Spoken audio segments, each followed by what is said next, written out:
오늘 아침 일라디오.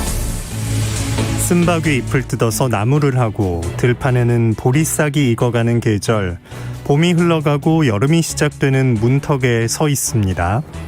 먼데 보이는 나뭇잎에서 길가에 자라는 풀잎에서도 제법 초여름 기운이 느껴지는데요.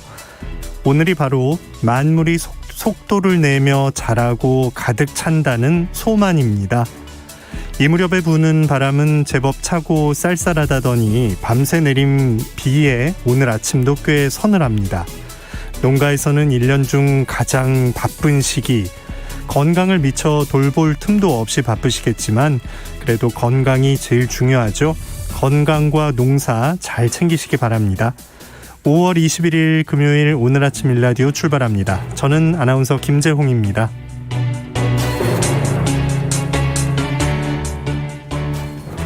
자, 금요일 세상의 모든 농수산물 퀴즈 새농퀴 당첨자 발표가 있는 날입니다.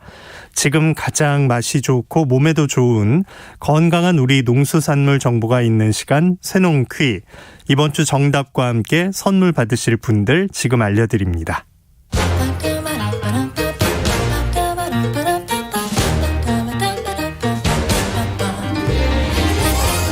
오늘 아침 일라디오가 선정한 이번 주 우리 농수산물에 대해서 알아보는 세상의 모든 농수산물 퀴즈 새농퀴. 이번 주 문제부터 다시 봅니다. 길쭉한 꼬투리 속에 둥근 연두빛 알이 들어있는 이것. 풍부한 비타민 B1과 식이섬유가 소화를 도와줘서 천연 소화제라고도 불렸다고 하죠. 빵 속에 들어가는 초록색 앙금도 설탕에 절인 이것으로 만든 겁니다. 경북 고령, 충남 예산, 전남 보성 등에서 많이 재배되는 이것. 밥 위에 예쁘게 올리면 보기에도 좋고 맛도 좋은 이것은 완두였습니다. 이번 주에도 정말 많은 분들이 참여해 주셨는데요. 모두 감사합니다. 선물 받으실 분들 알려드립니다. 농촌진흥청에서 제공하는 웰빙 잡곡 세트는 5712번을 비롯한 세 분께 보내드리고요. 경기 농촌 융복합산업 인증 제품인 사과즙 세트는 5169-2802번을 비롯한 7분께, 7132-6480번을 비롯한 10분께는 모바일 커피 쿠폰 보내드리겠습니다. 당첨되신 분들의 번호는 오늘 아침 일라디오 홈페이지 공지사항 게시판에 올려놓겠습니다. 당첨되신 분들께 개별적으로 연락드리고 있으니까요. 기다려주시기 바랍니다. 우리 농수산물에 대한 다양한 정보가 있는 시간 세상의 모든 농수산물 퀴즈 새농퀴. 다음 주에도 풍성한 선물과 함께 돌아오겠습니다. 많이 참여해 주시고요. 우리 농수산물도 더 많이 애용해 주시기 바랍니다.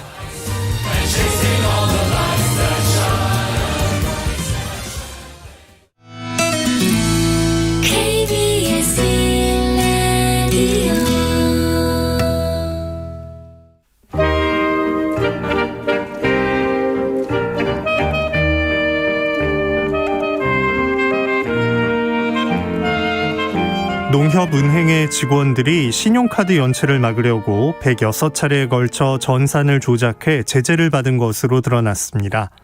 앞서 북시흥농협, 부천축산농협 직원 일부는 가족 명의로 해당 농협에서 대출을 받아 3기 신도시 후보지 인근에 투기를 한 정황도 파악됐습니다. 이외에도 공금 횡령, 채용 비리 등 농협 문제 끊임없이 제기되고 있는데요. 해법은 없는 걸까요? 오늘 농업 이야기에서 짚어봅니다. 농촌사회학자 정은정 연구원 전화 연결돼 있습니다. 안녕하십니까? 네, 안녕하세요. 네. 최근에 자신과 가족들이 쓴 신용카드 결제 대금을 갚은 것처럼 전산 조작한 NH농협은행 직원들이 적발됐다고 하는데 어떤 사건인가요? 예, NH농협은행 일부 직원들이 그 본인이나 그리고 가족 명의의 신용카드 결제 대금을 마치 갚은 것처럼 이렇게 전산을 조작한 사건이 있었습니다.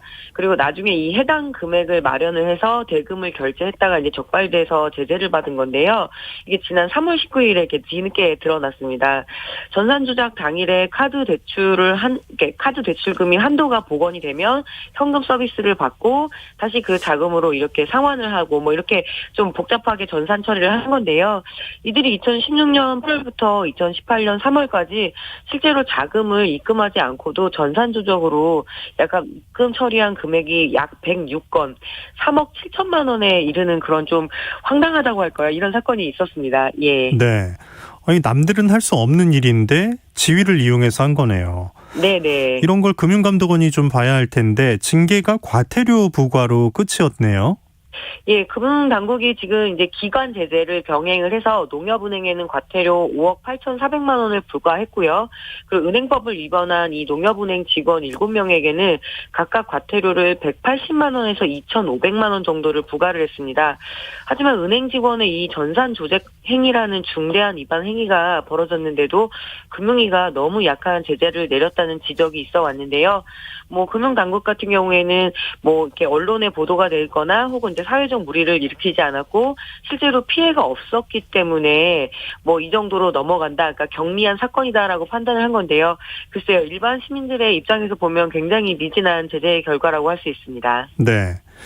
앞서서 지역 농협 직원들의 도덕적 해이도 논란이 됐는데 신도시 투기 의혹을 받고 있는 LH 직원의 대출 통로였잖아요. 광명과 네네. 시흥의 농협 두 곳인데 이곳 임직원들도 일부가 마찬가지로 투기를 했던 정황이 파악됐죠. 예, 3기 세도시 땅을 매입한 사실이 드러난 LH 직원이 13명이었는데요. 그중에서 10명이 북시흥 농협에서 대출을 받은 것으로 드러났습니다. LH 직원 4명은 2019년 6월 시흥시 과림동에 밭 3,996제곱미터를 약 15억 1천만 원에 사고, 그리고 이 3명이 북시흥 농협에서 대출을 받았는데요. 이때 설정된 채권 최고액이 무려 11억 4,400만 원이었습니다. 그러니까 자기 돈으로 산 땅은 아니라는 얘기죠. 그리고 같은 날 또 다른 그 직원이 바로 옆에 있는 땅, 그 밭을 2,739제곱미터를 북시흥 농협에서 대출을 무려 10억 3천만 원이나 받아가지고 이렇게 땅을 매입을 했고, 무려 채권 최고액이 7억 8천만 원으로 설정이 됐으니까 굉장히 일반인들은 접근하기가 어려운 대출 금액이었고요. 그래서 굉장히 논란이 지금도 계속되고 있습니다. 네. 대출 받으면 그 금리가 정해지는데 그걸 좀 낮추려고 농사를 짓지 않는데도 조합원으로 가입해서 금리를 깎는 그런 편법까지 썼다고 해요. 예, 이게 농협중앙회가 있고 지역 농협이 있는데요. 이 지역 농협 같은 경우에는 상호금융에 속합니다. 그래서 대출을 받는 이유는 그 일반 은행들 같은 경우에는 뭐 특히 농지 실사의 어려움 때문에 농지 담보 대출을 꺼리고 있기 때문입니다. 주로 농협이라면은 주로 농촌에서 아무래도 금융 업무가 이루어지다 보니까 농지 담보 실사를 좀 많이 하거든요. 네. 그래서 결국은 농업 활동을 뒷받침하기 위한 목적으로 운영하는 이 지역 농협이 농지 투기에 이제 동원이 된 셈이니까 완전히 자기 모순이겠죠. 이 농협중앙회는 이번 사태에 그 자체 점검을 한 결과를 이렇게 이야기를 했는데요. 일단은 대출 과정에 특별한 문제가 없었다. 그리고 농협중앙회 관계자가 말하기로는 대출 담당자는 2년마다 바뀌는데 LH 직원 같은 경우에는 10명이 3년이라는 장기간에 걸쳐서 해당 농협에서 대출을 받았기 때문에 이런 어떤 의도를 우리가 파악할 수 없고, 그리고 농지 취득 자격 증명서를 갖고 오면 대출 자격 요건이 갖춰지기 때문에 대출을 내줄 수밖에 없다라고 덧붙였는데요. 좀 역시 납득하기 어려운 해명이라고 할 수 있죠. 예. 네. 이런 얘기를 듣게 될 때마다 이 농협 본래의 의미는 농민을 위한 조직이잖아요. 네네. 그거에 좀 많이 퇴색된 게 아닌가 이렇게 느낄 수밖에 없는데, 그 조직 구성을 좀 보면 금융업 말고도 농민들에게 도움을 줄 수 있는 사업에 힘을 쏟아야 하게 이렇게 돼 있는 거 아닙니까? 예, 뭐 농협이 제 역할만 해도 농업 문제는 이제 절반이 해결된다는 말이 굉장히 많은데요. 그래서 농업 문제는 농협 문제다, 이런 이야기를 참 많이 해요. 그 소위 민족 자본으로 운영된다는 자부심을 이렇게 농협이, 그리고 농협중앙회가 늘 내비치기도 하는데요. 우리나라 농업과 농민에게 굉장히 절실한 금융기관이기도 하고요. 그리고 농산물을 팔아줘야 되는 중요한 경제 기구이기도 합니다. 근데 이 농협이 그동안 이 농민들의 기대에 부응하지 못했고 재구실을 하지 못하는 바람에 늘 농민조합원들의 원성의 대상이 되어왔습니다. 농협법에 따르면 농협중앙회는 회원의 공동이익의 증진과 그리고 그 건전한 발전을 도모하는 것을 목적으로 한다라고 이렇게 나와 있지만 그 정체성에 충실했는가라고는 좀 반문을 해봐야 될 것 같은데요.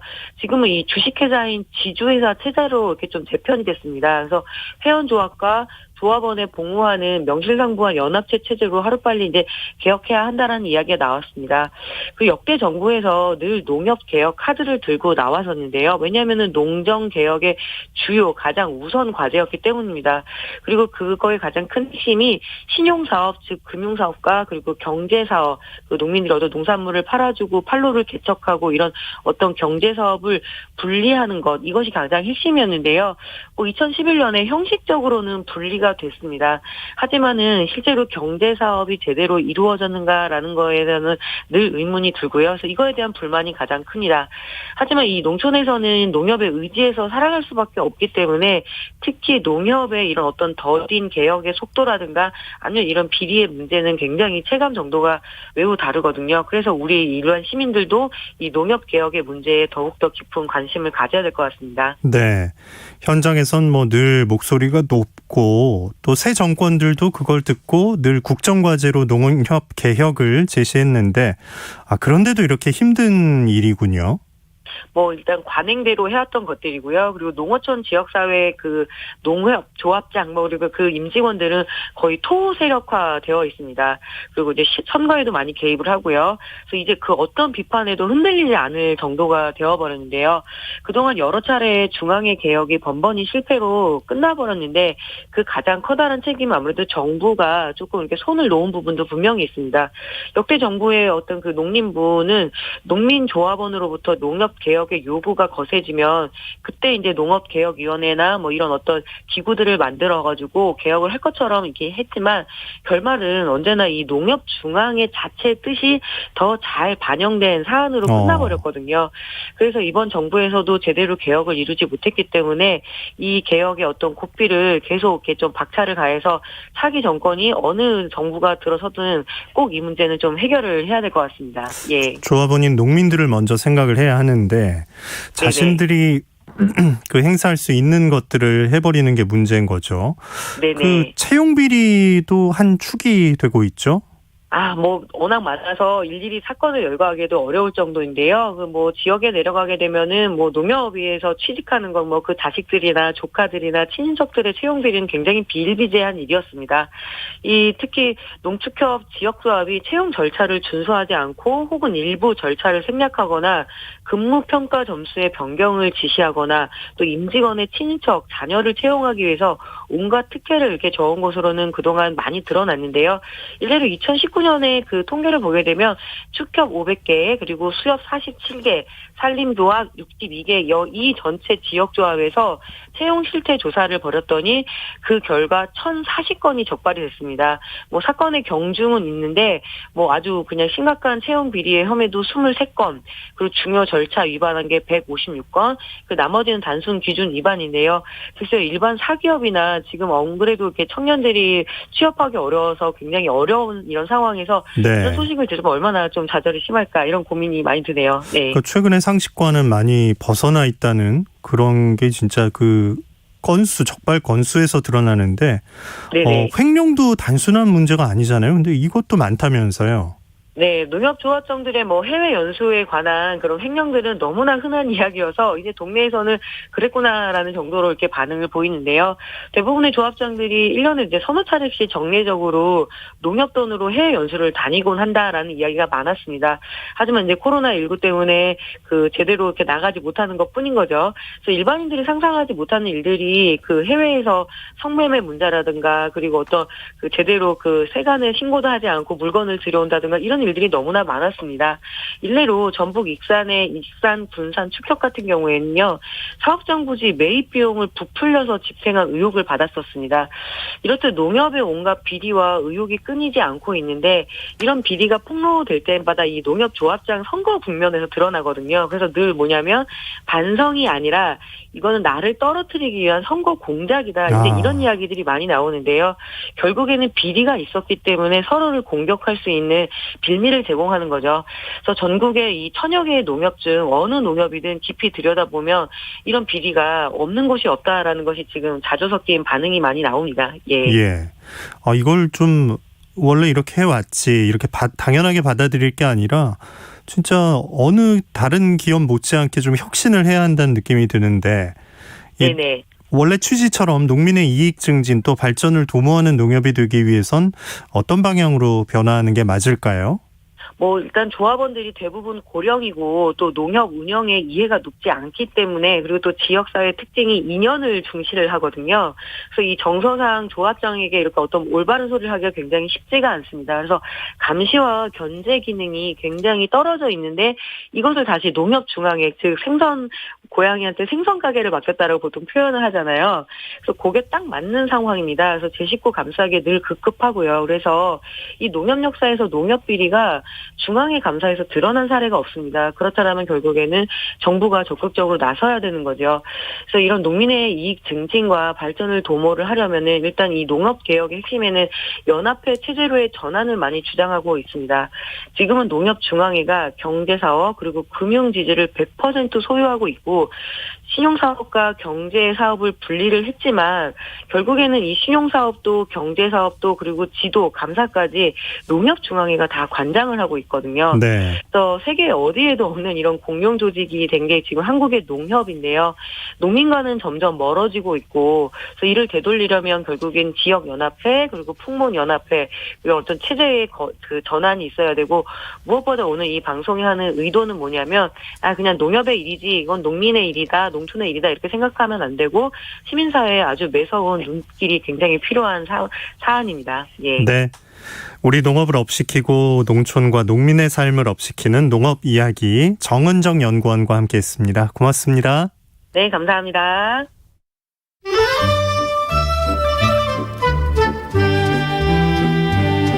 아침을 깨우는 정겨운 이야기가 있습니다. 매주 월요일부터 토요일 오전 6시 15분 KBS 오늘 아침 일라디오.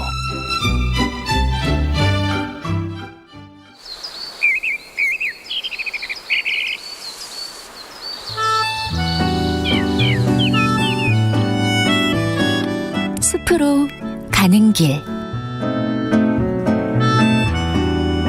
숲으로 가는 길, 숲의 설가 김서정 작가와 함께합니다. 안녕하십니까? 네, 안녕하세요. 네, 오늘 아침에 출근하는데 기분이 좋더라고요. 비가 좀 내리고 촉촉하고 공기가 좀 다른데, 이렇게 올봄 좀 비가 유난히 잦은데 이럴 때 숲이 진짜 하루가 다르게 쑥쑥 자랄 것 같습니다. 우리는 어느 숲으로 가볼까요? 네, 기후가 좀 들쭉날쭉해가지고 계절 감각이 좀 둔해지고 있는 것 같습니다. 그러니까 봄인가 싶으면 여름이고, 여름인가 싶으면 짧은 가을에서 바로 겨울로 가는 것 같은데요. 네. 그래서 세상을 분별하는 힘이 점점 약해져 가는 것 같습니다. 그래서 철 따라 피어나는 꽃들을 보면서 계절이 지나가고 있음을 느끼게 되는 것 같은데요. 잦은 비로 꽃들이 금방금방 떨어지긴 한데요.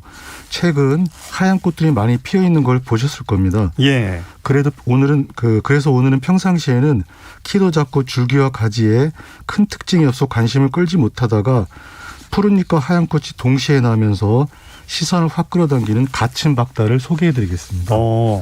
아니 박달나무라고 부르니까 네. 다른 나무 이름이 뒤로 가 있네요. 갇힌 박달. 네. 생소한데 박달나무의 한 종류인가요? 아닙니다. 갇힌 박달은 장미과이고요. 박달나무는 자작나무과로 종류는 좀 다릅니다. 네. 그래서 이 갇힌 박달 자생지의 환경 특성이라는 자료를 보면요. 갇힌 박달은 전라남도, 우이도, 충청북도, 단양군과 청주시, 인천, 덕적도, 강원 양구군 등 지리적으로 불연속적인 분포를 보이는 것으로 보고된 바가 있으며, 꽃이 아름다울 뿐만 아니라 내음성, 내한성, 그리고 내병충성이 강하여 원예용으로도 매우 좋은 식물로 알려져 있다. 네. 그러나 인위적인 자생지 환경 훼손 및 파괴 등으로 인해 개체수가 현저하게 줄어들고 있어 희귀식물로 지정 보호되고 있으며, 현재 임실군 관천리는 천연기념물 제387호, 청주시의 명암동과 대구 산성산 앞산, 그리고 대덕산은 산림유전자원보호림으로 지정되어 관리되고 있다. 이렇게 쓰여 있는데요. 그러니까 갇힌 박달은 한반도 자생식물로 바위지대 및 건조한 산지에 드물게 자라는 귀한 나무이지만 지금은 조경수로도 심고 있기 때문에 주위에서도 많이 보실 수가 있습니다. 네.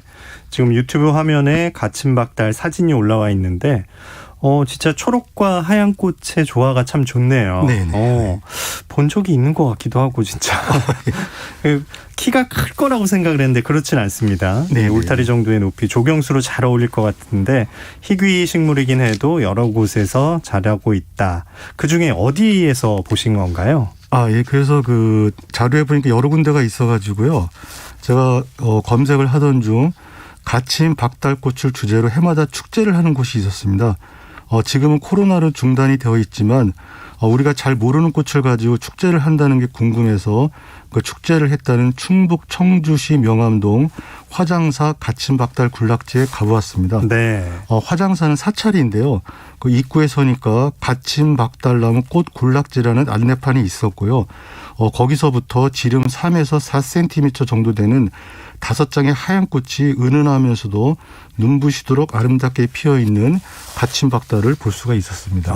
이 사찰이 이 꽃 군락지인 거군요. 네. 하얀 꽃, 참 하얀 꽃이 주는 또 그 매력이 있는데 봄에는 화사한 꽃들이 좀 많이 피었다가 이제 그게 지고 나면 좀 하얀 꽃들이 많이 피는 것 같아요. 네. 이게 그 곤충 불러들이는 것과 관련이 있는 건가요? 예, 관련이 있습니다. 그래서 그 산림청 조사 발표에 따르면 초여름에 개화하는 자생 수목 가운데 흰 꽃을 피우는 수목이 절반을 차지한다고 합니다. 초여름에는. 네. 이 나무들 가운데 또 절반은 키가 작은 나무로 우리 눈높이와 맞습니다. 그래서 우리가 흰 꽃이 많다고 여길 수밖에 없는데요. 그렇군요. 예. 네. 그래서 이 꽃의 색은 꽃의 생김새, 향기, 무늬 등과 함께 곤충에게 보내는 일종의 신호입니다. 이는 꽃과 곤충이 오랜 시간에 걸쳐 만들어온 둘만의 관계이고 곤충과 우리 눈의 구조는 달라 꽃들이 왜 그런 색들을 만들어내는지 정확히 알 수는 없습니다. 색소를 만들어내는 데 드는 에너지가 색깔에 따라 다른데요. 흰색 꽃은 색소가 없거나 부족해서 생기는 것입니다. 네. 이러한 꽃들은 꽃의 세포 틈 사이를 공기가 채우고 있는데요. 이 공기가 빛을 모두 반사시키기 때문에 꽃이 하얗게 보이게 됩니다. 그래서 기온이 올라가면서 꽃들이 많이 피어나는데 이 경쟁력 확보 차원에서 이때부터는 색소에 쓰는 에너지를 꿀, 꽃가루, 향기에 쓰게 되면 이점이 더 많아서 흰 꽃을 피울 수도 있고요. 그 빛을 반사시키면은 주위보다 온도가 낮으니까 시원하게 되는 거죠. 그래서 곤충들이 좋아하지 않을까 하는 생각도 해봅니다만 사실은 여전히 신비의 세계입니다. 이쪽으로 와라 계속 네네. 부르는 거군요. 야, 그 노력도 참 대단한 것 같은데 가침박달 이 이름이 잘 잊혀지지 않을 것 같아요. 가침은 무슨 뜻에서 왔을까요? 예, 그래서 가침박달의 가침은 그 바느질법인 감치기에서 유래되었다고 하는데요. 감치기는 옷감의 가장자리를 감아가면서 바느질하는 방법이라고 합니다. 그 5개로 고리져서 위에서 보면 별처럼 보이는 열매 가장자리가 마치 바늘로 꿰맨 것 같아 감치기에서 가침이 되었다고 하고 네. 또 박달은 그 박달나무처럼 나무가 단단해서 붙여진 이름입니다. 이 가침박달 학명은 엑소코다 세라티폴리아인데요. 속명 엑소코다를 보면 바깥을 뜻하는 엑소와 끈을 뜻하는 코드의 합성어입니다. 가침박달을 보고 동서양이 같은 생각을 했던 것 같은데요. 네. 이 화장사 안내판을 보면은 중국 만주에 4종이 있고 우리나라에는 한 종만 자라고 있고 1914년에 관찰이 되었다고 합니다.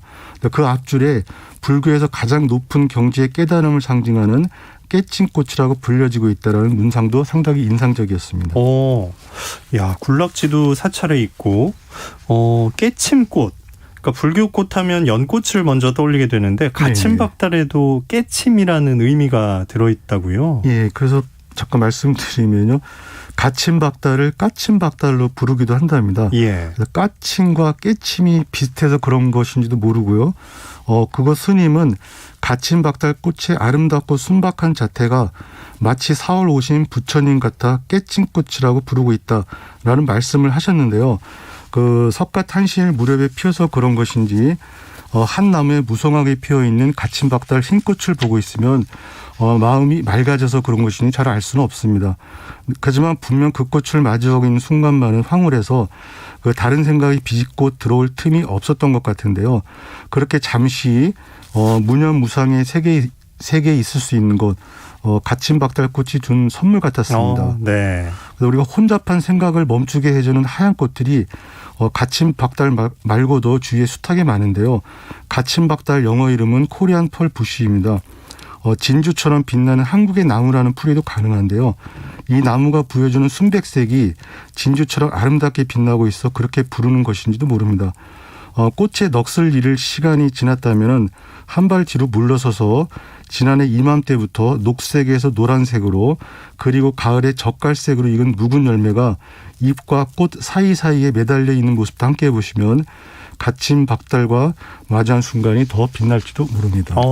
꽃만 보고 오지 마시고 네. 그 묵은 열매까지 보고 오셔야겠네요. 네.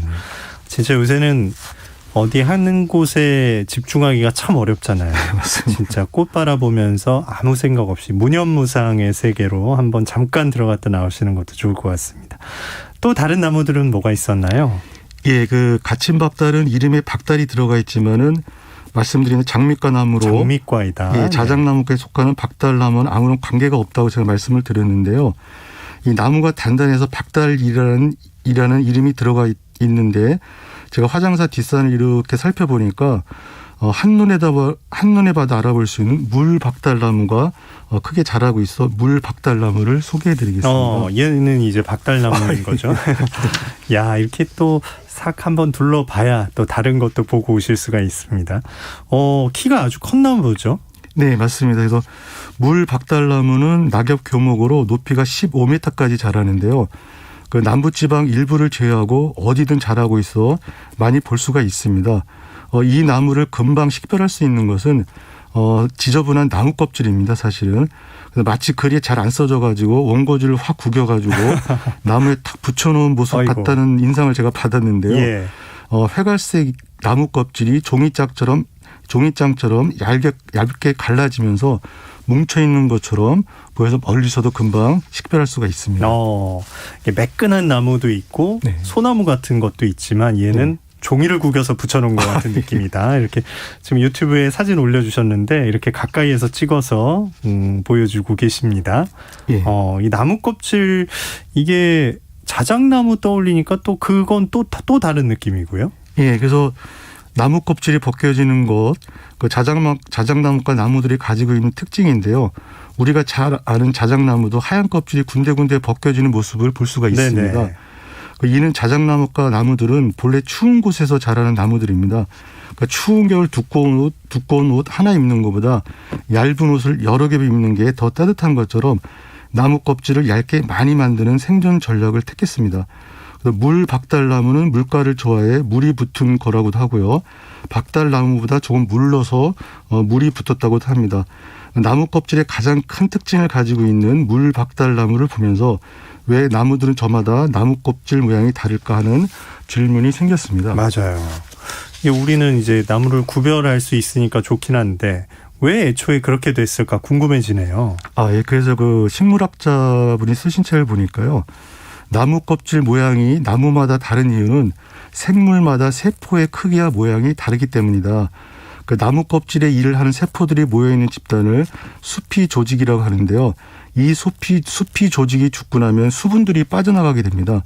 바로 이 때문에 나무 껍질들이 갈라지는 것인데요. 그러니까 나무는 죽는 마지막 순간까지 물관과 체관이라는 형성층에서 계속 새로운 세포를 만들어내는데 그 바깥에 있는 수피 조직의 세포들은 더 이상 증가할 수 없어 찢어지게 됩니다. 그래서 나무 유전인자에 따라서 가로로 갈라져 보이는 나무도 있고 세로로 갈라지는 나무도 있습니다. 소나무 두꺼운 껍질을 여러 겹 붙이고 있는데 이는 직사광선으로 인한 수분 손실을 막기 위한 방어 전략입니다. 그래서 같은 나무라도 나무 껍질이 조금씩 다른 것은 저마다 다른 주위 환경, 그러니까 음지냐 양지냐 흙지대냐 바위지대냐 영양 상태 기온 등에 따라 다른데 나무 공부하기 전까지 저도 같은 중의 나무는 모두 같은 모습을 하고 있다고 본 것 같습니다. 네. 나무 이름에 오늘 박달이 들어가도 가침박달은 꽃이 아름다운 장미과, 물박달나무는 나무 껍질이 인상적인 큰 나무인 거죠. 서로 다른 개성을 지닌 이런 나무들이 모여있기 때문에 숲이 아름다운 것 같네요. 예, 맞습니다. 그래서 가침박달처럼 흰 꽃을 피우는 나무들이 색소보다 꿀, 꽃가루, 향기에 더 많은 에너지를 쏟는 걸 생물의 보상작용이라고 합니다. 그러니까 하얀 꽃을 피우는 아카시나무의 풍부한 꿀, 쥐똥나무의 강한 향기 같은 것인데요. 곤충은 우리 눈 구조와 달라 흰색을 흰색으로 보지 않기 때문이라고 했는데요. 그래도 곤충들이 오는 곳은 기나긴 세월, 꽃의 노력들이 만든 충분한 보상이 있기 때문입니다. 삶이 힘들고 지칠 때 꽃에 다가가 잠시 시름을 던지고 하나가 되려는 마음을 갖는다면 순간 순백색의 하얀 마음 또는 단단한 마음이 생겨날 수도 있고요. 그것이 우리를 위해 핀 꽃은 아니지만 꽃들이 우리에게 주는 보상이 아닐까 그곳에서 생각해 봤습니다. 네. 숲으로 가는 길 오늘도 김서정 작가와 함께했습니다. 고맙습니다. 네, 감사합니다. 자, 날씨 알아보겠습니다. 지금 중부와 호남을 중심으로 약한 비가 내리고 있습니다. 서울을 비롯한 수도권엔 오전까지 그리고 내륙은 오후 늦게 비가 그치겠습니다. 강원과 영남 지방은 밤늦게까지 이어진다고 하고요. 안개가 짙어서 가시거리 짧은 곳도 많습니다. 운전 조심하셔야겠고요. 농기계 관리도 잘 하시기 바랍니다. 비가 그쳐도 서늘한 날씨가 이어지겠는데요. 동해안에는 오후까지 강한 바람이 불겠습니다. 시설물 관리 신경 쓰시고 안전사고 나지 않게 각별히 주의하시기 바랍니다. 오늘 아침 일라디오 함께하고 계십니다. 지금 시각은 6시 46분입니다.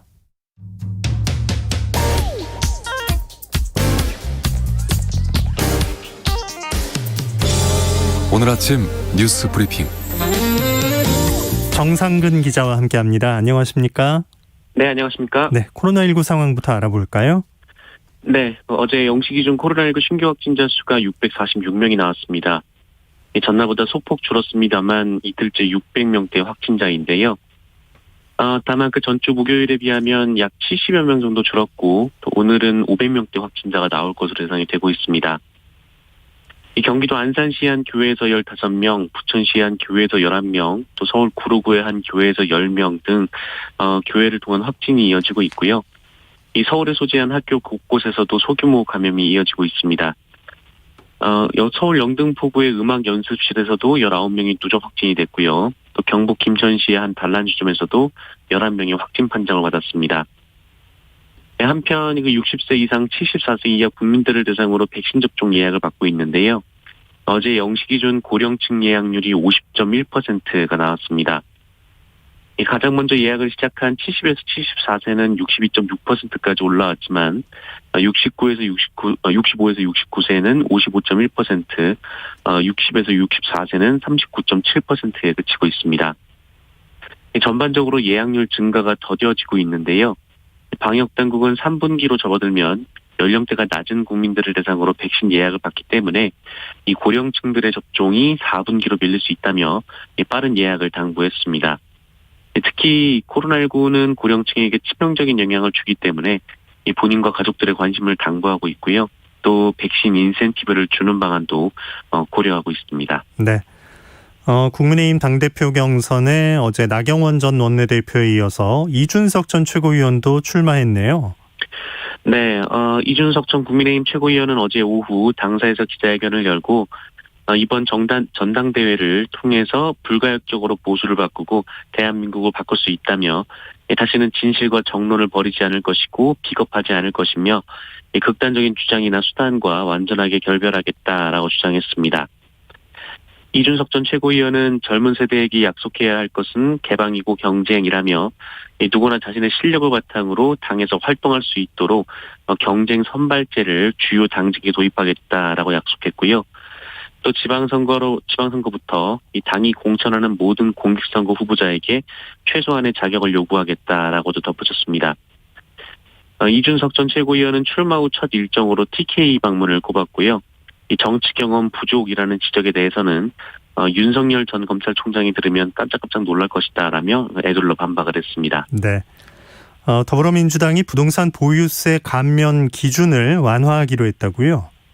네. 이 더불어민주당이 부동산 규제를 완화하겠다며 이 재산세 감면 대상을 확대하기로 추진할 예정입니다. 어제 더불어민주당 부동산 특위는 관련 회의를 통해서 이 같은 결론을 내렸는데요.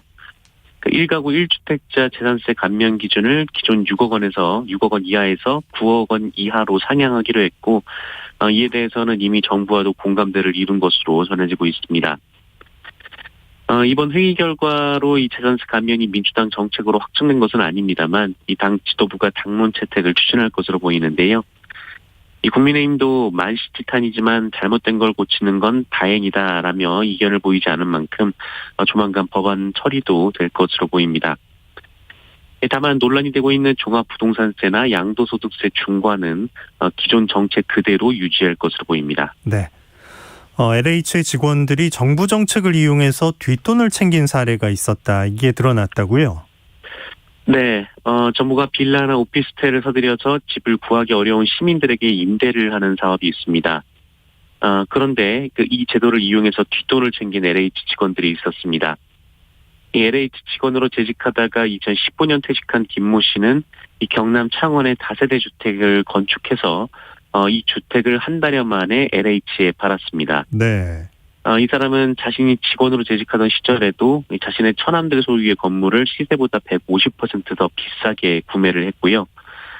자신의 부인 명의의 건물도 LH가 구매하도록 했습니다.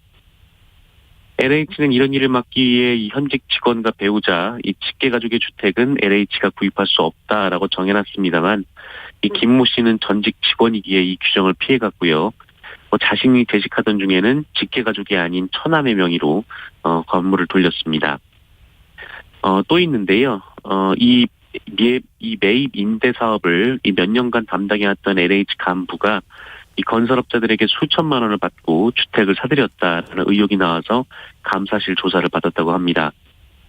이 간부는 LH 매입 임대 공고가 나면 이 브로커를 통해서 이 미분양 오피스텔 등을 통째로 매입을 해주고 수수료를 받았는데요. 네.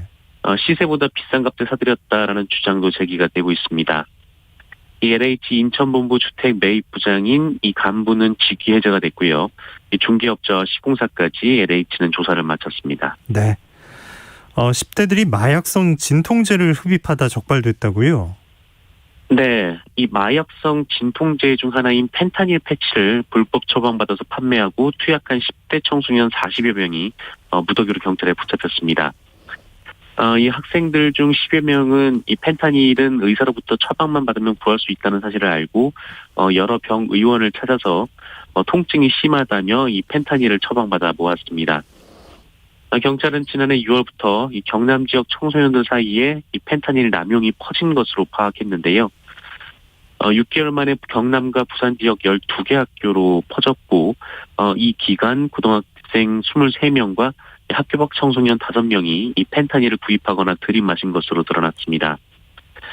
그리고 이 펜타닐 패치는 처방 가격보다 10배가량 비싸게 거래가 됐다고 하고요. 이 붙잡힌 학생 중 일부는 학교 화장실에서까지 펜타닐을 흡입했다고 하고요. 또 경찰 조사를 받는 중에도 이를 흡입한 만큼 이 펜타닐은 중독성이 상당합니다. 이를 주도한 10대 학생은 구속이 됐고요. 이들에게 펜타닐 패치를 처방한 병원 25곳은 식약처에 통보가 됐습니다. 네. 어제 서울에서는 대형 트럭이 건물을 들이받고 2명이 사망한 사고가 있었네요. 네, 어제 오전 11시쯤 이 서울 금천구 시흥동의 한 도로에서 화물차 2대가 충돌한 뒤 사고 차량 1대가 인근 5층 건물로 돌진하면서 화재가 발생하는 사고가 발생했습니다. 트럭은 식자재를 운반하던 5톤 트럭과 1톤 화물 차량이었는데요. 이 중에 5톤 트럭이 건물로 돌진해 들이받은 뒤 멈췄습니다. 이 5톤 트럭이 가스배관을 건드려서 가스가 누출됐고 폭발과 함께 화재가 발생을 했습니다. 이 불은 3시간 12분 만에 진압이 됐는데요. 이 구로소방서에 따르면 이 사고로 2명이 사망하고 차량 운전자 등 6명이 경상을 입었습니다. 사망자는 사고 여파로 인근 단층 건물이 무너졌는데 이 건물 잔해 속에서 발견이 됐습니다.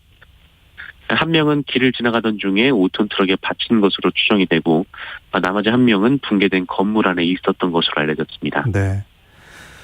올해 각 대학 신입생 충원율을 보니까 90% 초반까지 떨어졌다고요? 네. 이 교육부에 따르면 3월 기준 2021학년도 대학 신입생 충원율이 91.4%에 그쳤습니다. 이 대학 정원이 100명이면 91명만 들어왔다라는 의미인데요. 특히 비수도권 대학 그리고 전문대학의 충원율이 저조한 편입니다. 수도권 일반대에는 99.2%였습니다만 비수도권 일반대는 92.2%고요. 수도권 전문대는 86.6%, 비수도권 전문대는 82.7%였습니다. 이유는 역시 학령 인구 감소입니다. 이 초저출산이 본격화한 2000년대 출생자들이 대학에 입학하기 시작하면서 학생 자체가 부족한 건데요. 때문에 현재 대학 정원이 유지되면 2024년 불과 3년 뒤에는 입학 인원이 정원보다 10만 명이나 적어질 것으로 예상이 되고 있습니다.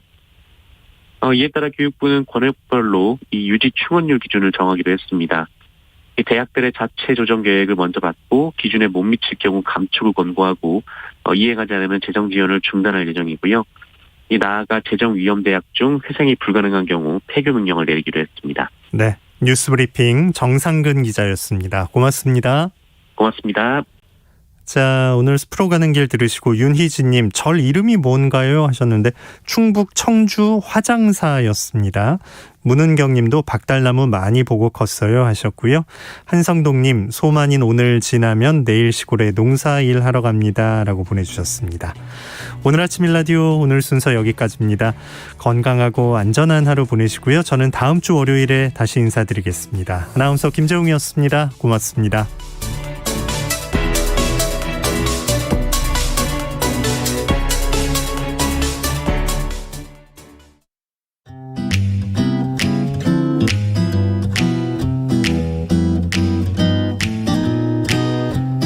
안녕하세요. 바른말 고운말입니다. KBS 1텔레비전에서 방송되고 있는 우리말 겨루기에 나왔던 문제를